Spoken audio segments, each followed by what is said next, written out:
Hi guys, I'm Neym and welcome to my channel. So today we are going to test out products from Bilena. So Bilena is one of our local products here in the Philippines that are quite cheap but has good quality. In the emergence of indie brands here in the Philippines, ang Bilena, they are also evolving their makeup products to keep up with their competition. So for today, meron akong dalawang products ng Bilena na itatry out. Actually, one of them is not gonna be my first time trying. Ang isa sa aking itatry ngayon is itong kanilang chocolate palette. So this is actually not new.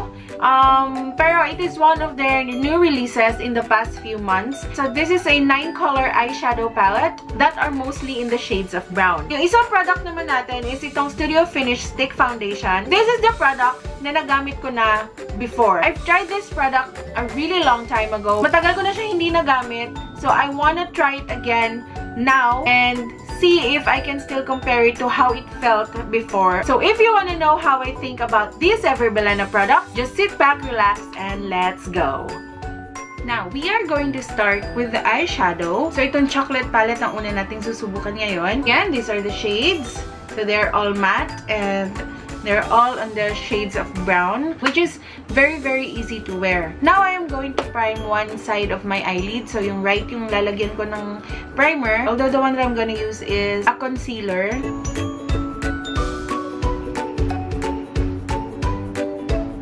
Now, we will begin with our transition shade. So, I'm going to use this one for the base. Itong pinaka-light na shade nila. Okay, so, unahin ko tong primed eyelid ko. I'll just blend it all over my eyelids. And then, dito naman tayo sa eyelids na walang primer. So far, wala naman ako nakikitang difference between the primed eyelid and yung non-primed. So, the next shade that I'm gonna use is itong katabi nung lighter na shade. So, i-apply ko siya sa crease ng aking eyelids to define the crease lang. So, this one is quite pigmented. But it is quite blendable anyway.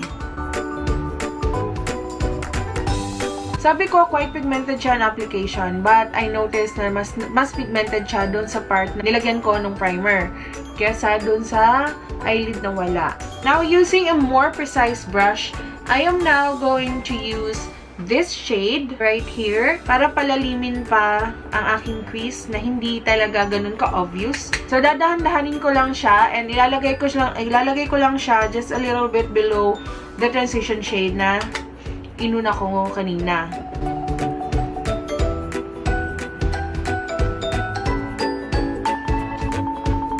So, now, dito naman tayo sa shade na to na mukhang orange. So, this is the one that I'm going to apply sa inner part na aking eyelids. And I'm just going to extend it below the transition shade na ginawa ko.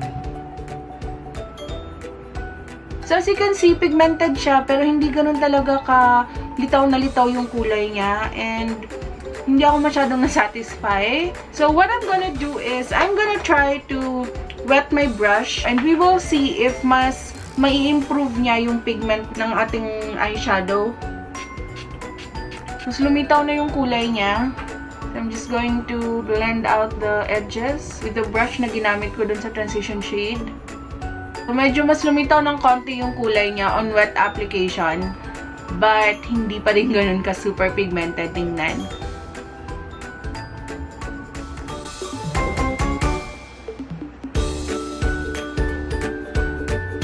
So, this time, I'm going to try and use my my fingertips lang para maglagay ng konting highlight. So, I'm going to use the shade na ginamit natin kanina sa base. Gagamit lang ako ng fingertips and I'll apply it dito sa inner corner ng aking eyelids.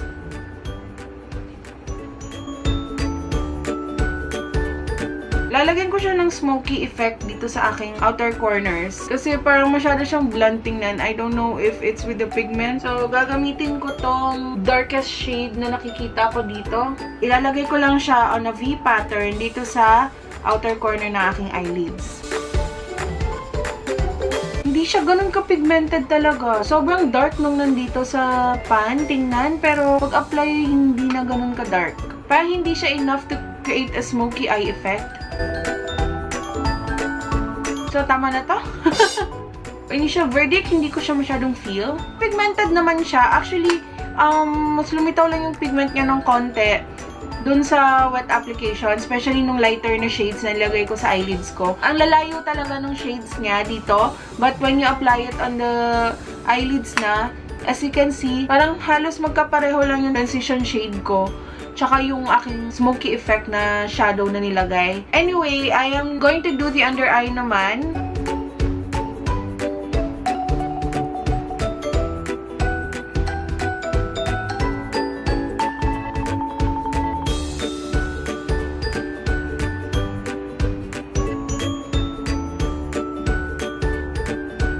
So, maglalagay lang ako ng eyeliner, falsies, and I will be right back.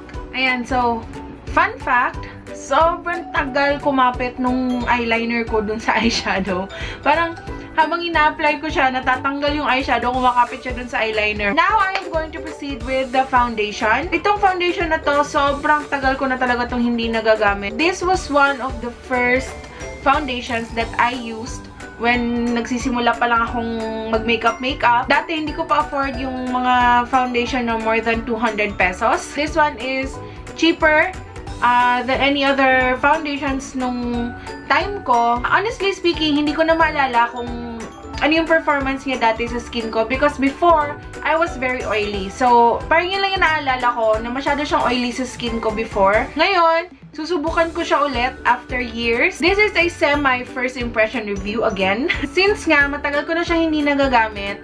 So, parang susubukan ko siya ulit ngayon. This is a cream-based foundation. Contain siya sa convenient na stick. As far as I can remember, hindi siya full coverage, pero buildable siya. And the shade that I got is itong creme. Ganito kadami yung laman niya at a net weight of 8 grams.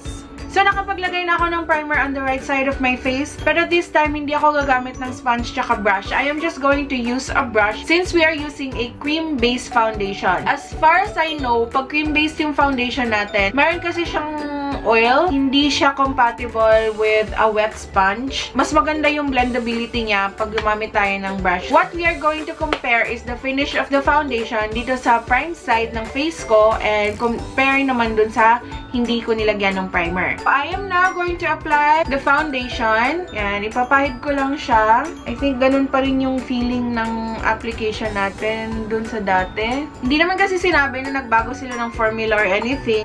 Ito na siya, para mukha na tayong ano. Yeah!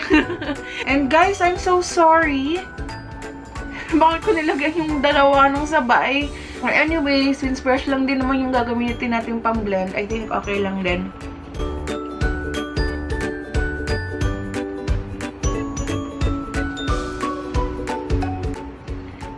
So, ito yung ating first application. And as you can see, medyo sheer pa yung kanyang coverage. Hindi siya full coverage agad-agad. I think this is a light to medium coverage on first application. Kitang-kita ko pa rin yung mga blemishes ko. Yung mga redness ko dito, medyo nakikita ko pa yung aking mga dark spots na mga kasumpa-sumpa. Comparing its finish with the side na nilagyan ko ng primer, wala masyadong difference. Okay naman din siya dun sa mga pores ko.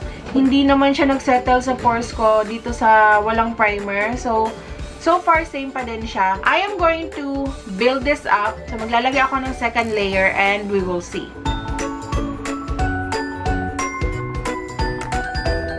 On second application, mas nag-cover na niya yung aking blemishes. So, hindi na siya ganun ka-obvious. And my dark spots are still there, pero medyo na-lighten na niya ng konti. And as far as my dark circles are concerned, I really need to put some concealer. Yung finish niya, for now, is hindi siya dewy, hindi din siya matte. So, parang semi-matte yung kanyang finish. Lightweight naman siya. Hindi ko naman masyado na-feel yung lagkit. I think, enough na tong second layer. Hindi ko na siya masyadong kakapalan para naman makita talaga natin yung performance niya by the end of the day. Prime part, non-prime part, walang difference sa finish. They look the same.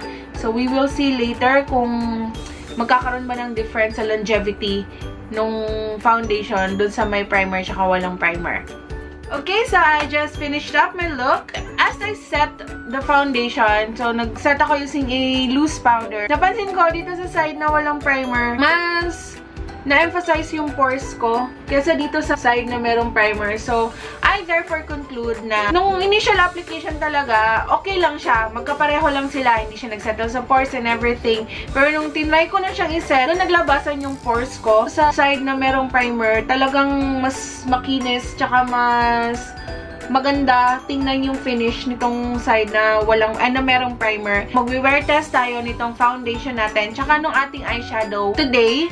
Then, babalik ako mamaya para ipakita sa inyo kung ano na yung itsura niya. And also to let you know my final verdict dito sa products na ginamit natin ngayon. I am going to be back later guys for my final verdict. I'll see you.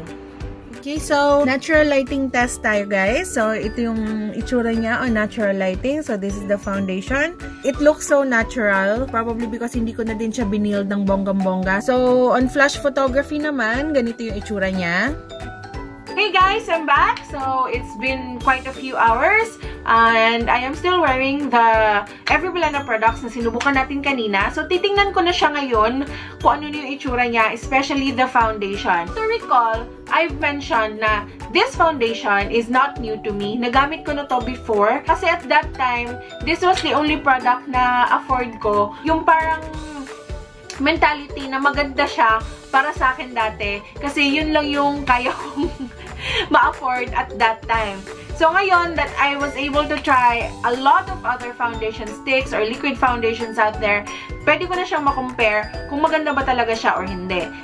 Ayan. Hindi ako nag-retouch ever since kanina. FYI again, I am not oily. I have normal to dry skin. So, this is how it looks right now. No retouch done. Comparing the two, malaki talaga yung difference niya. Nakikita ko na yung laki ng difference ng walang primer tsaka merong primer. If you look closely, sobrang litaw na yung open pores ko. Talagang nagsettle na siya dito sa pores ko, dito sa inner part ng aking cheeks. It became quite cakey. The worst part talaga is sobrang pumasok na siya sa pores ko.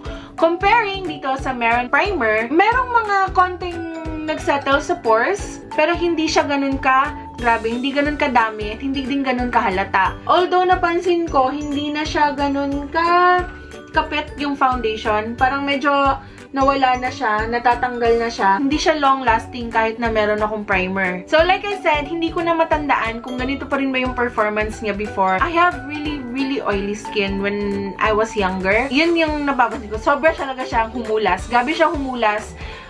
Hindi pa naabutan ng hapon. Hulas na yung foundation ko. And especially pag nagbablot ako ng oil sa face, talagang natatanggal pati yung foundation. If I am going to rate this now, honestly speaking, if I would rate this before, 5/5 siguro yung rating ko nito.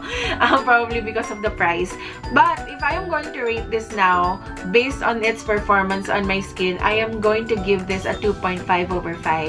Ngayon, let us go naman to the eyeshadow palette. In fairness, nandito pa din naman yung eyeshadow. Kaya lang, the problem is, ang napansin ko, yung shade na ginamit natin kanina using wet application, parang nagpapatchy-patchy na siya dito sa inner part ng aking eyes. Dito, burang-bura na siya dito. Wala na. Ayan. Then, nagpapatchy-patchy siya. As you can see, hindi siya maganda. Maganda lang yung kapit ng pigment pag nag-wet application tayo, but in the long run, it doesn't look appealing. But the pigment is still there. Kaya lang, it wasn't what I was expecting. I've seen reviews of this eyeshadow palette on YouTube, and there were a lot of mixed reviews about it. May mga iba na tuwang-tuwa sila sa performance ng eyeshadow. Meron ding iba na hindi. So, I might as well try it myself. For the price point, worth naman siya sa price kasi sobrang mura lang talaga nito. The performance is really not, parang you get what you pay for with this one. And for this, I am going to rate it 2.5/5 din. So, ayun guys. So, that was my review for the Ever Bilena Chocolate Palette and Studio Finish Stick Foundation. I hope that you guys learned a lot from this review, and I also hope that you enjoyed watching my video. If you did, please hit like, subscribe to my channel, and I'll see you guys soon. Bye!